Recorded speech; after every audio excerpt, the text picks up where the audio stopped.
Jesus, quando estava perto de ser crucificado, teve aquela refeição de Páscoa com os discípulos. E uma das coisas que ele fez ali foi pegar o copo de vinho e falar para eles: bebam, que isso aqui é o meu sangue, derramado para favorecer muita gente, para perdão de pecados. E ele fala que é o sangue da aliança.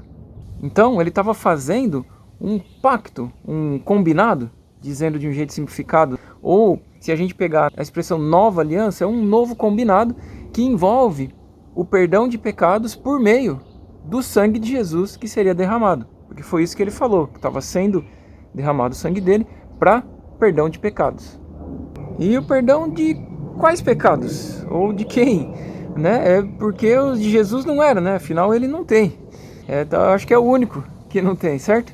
Então, se a gente olhar, né, eu olhar para mim, né, pensar na minha vida, você pensar aí na sua, aí talvez não seja muito difícil saber essa resposta. De qualquer forma, Deus já tinha liberado uma profecia há muito tempo atrás. Você pode ver lá, ficou escrito em Isaías 53, falando a respeito de alguém que seria morto ali, como um cordeiro e tal, e que levou sobre si as transgressões de alguém, que a gente pensava que era dele, mas não era. Era aqui, ó, euzinho. E aí, você também? O que você acha? Isso porque o pai escolheu, ele decidiu dar o filho dele para que isso fosse feito.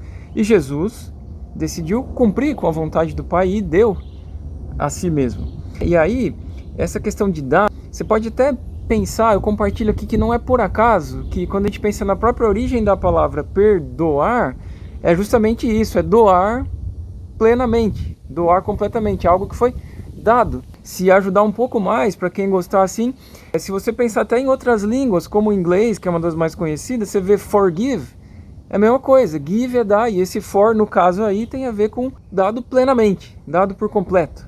E nesse sentido, o perdão também traz a ideia de liberar, deixa aí, ou seja, existia mesmo uma dívida, mas ele te perdoou a dívida, ele te liberou disso daí, você está livre disso.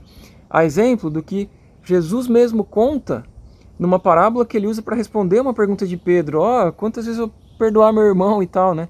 E Jesus, vocês sabem que ele usa ali uma conta que mostra um infinito, né, do 70 vezes 7, que é sempre essa simbologia ali. E aí na parábola, ele traz a figura de um senhor cujo servo tinha uma dívida imensa, enorme, com ele. E aí, diante ali da súplica do servo, o senhor fala, desencana, tá? Liberou, perdoou, ficou como dado aquilo para o servo, diante da postura e da decisão daquele senhor.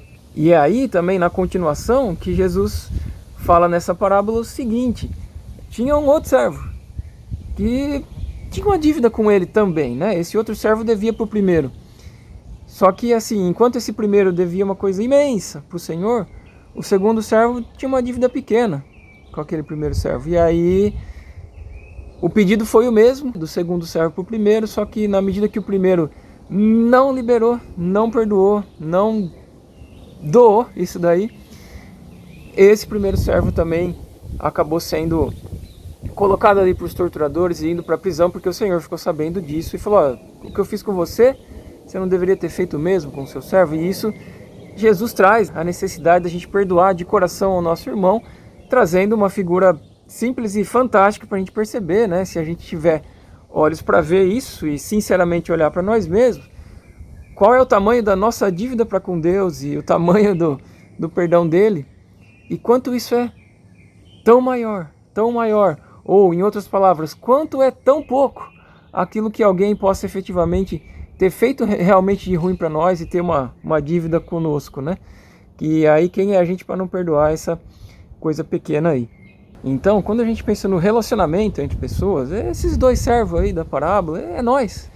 Basta conviver para existir a necessidade de perdão. É ou não é? Ou você acha que a gente não vai fazer aí as nossas cacas uns para os outros, de repente intencionais ou não?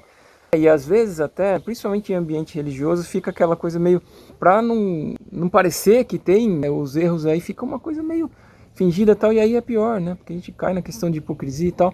Mas Claro que cada um aí vai se empenhar em amar seu próximo e não em ficar pecando contra ele, mas eu entendo que é importante saber da necessidade do perdão, né? E aí a gente tende a pensar, ou ouve se falar, ou de repente a gente mesmo fala alguma coisa do tipo, mas aquilo que ele ou ela fez é muito grave, não merece perdão, isso aí não dá. E aí eu vou dizer assim, é justamente porque não merece que é uma coisa doada, é perdoar. E é isso que Jesus fez e nos ensina a fazer. Além, é claro, da gente parar para pensar em se a gente está enxergando de um jeito completo a história. Porque muitas vezes pode acontecer da gente enxergar meio distorcido aí, né? No sentido de ver só o erro do outro e tal. Mas será que não é bom a gente se esforçar em perceber também o que eu poderia ter feito de melhor e aí reconhecer o que for preciso e o que eu posso fazer de melhor em situações futuras?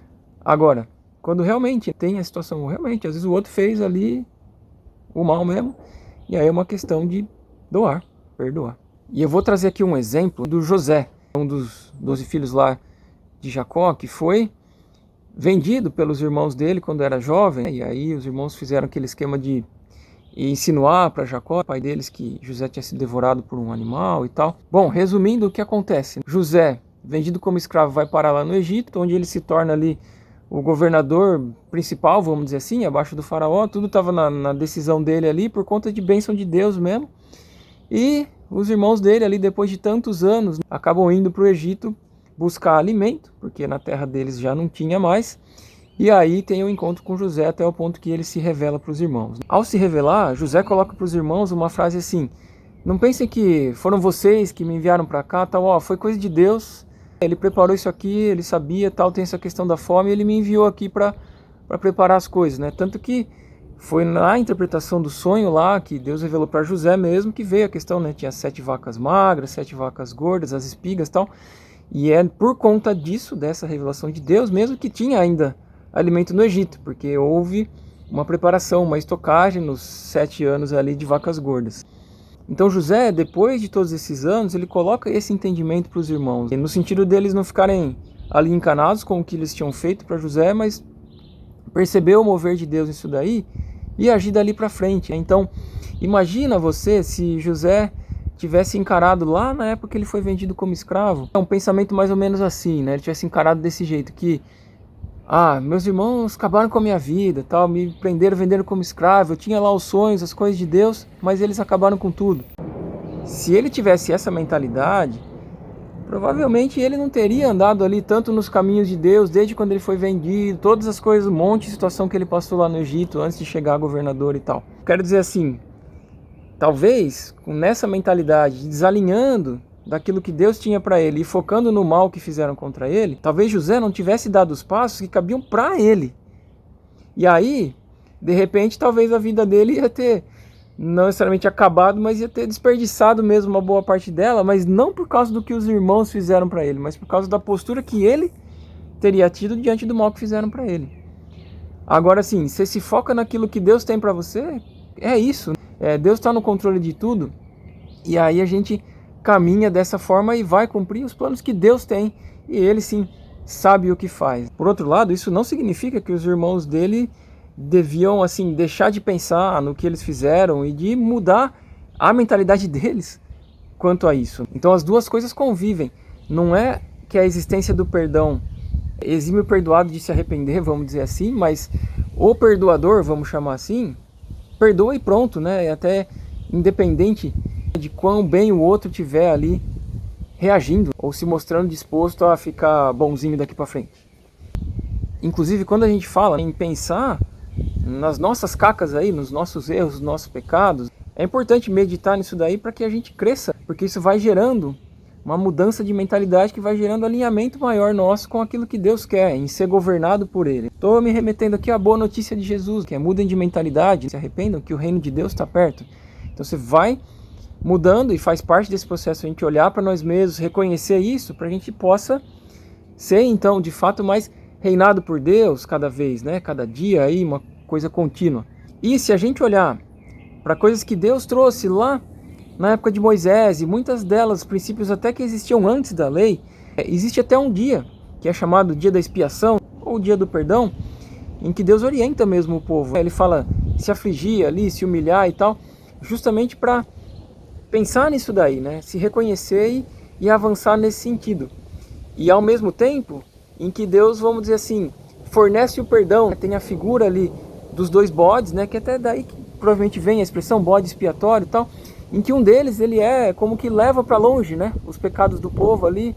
Tem o sangue que faz expiação pelo povo ali no lugar do sacrifício, e o outro bode que levava para longe os pecados, nessa simbologia ali para o deserto. Essas 2 figuras aparecem, né? Tanto nossa meditação, o arrependimento e tal, quanto o perdão que Deus fornece. E assim, a palavra expiação pode até parecer difícil, mas a ideia dela é de alguém que satisfaz de modo completo uma exigência, vamos dizer assim, ou algum combinado, ou algum pacto, no lugar de outro. E aí, óbvio, a gente está apontando para Jesus, que é como a gente começou essa conversa, que ele levou sobre ele derramou o sangue dele para perdão de pecados de outros, em favor de muitos ali ele fala. Então, ele é o centro da coisa, e a gente pode aproveitar dessa época, desse dia da expiação, né, que chamam também de Yom Kippur, dia do perdão, simplificando, para a gente meditar sobre isso. Evidentemente que não é só nessa ocasião, mas é um tempo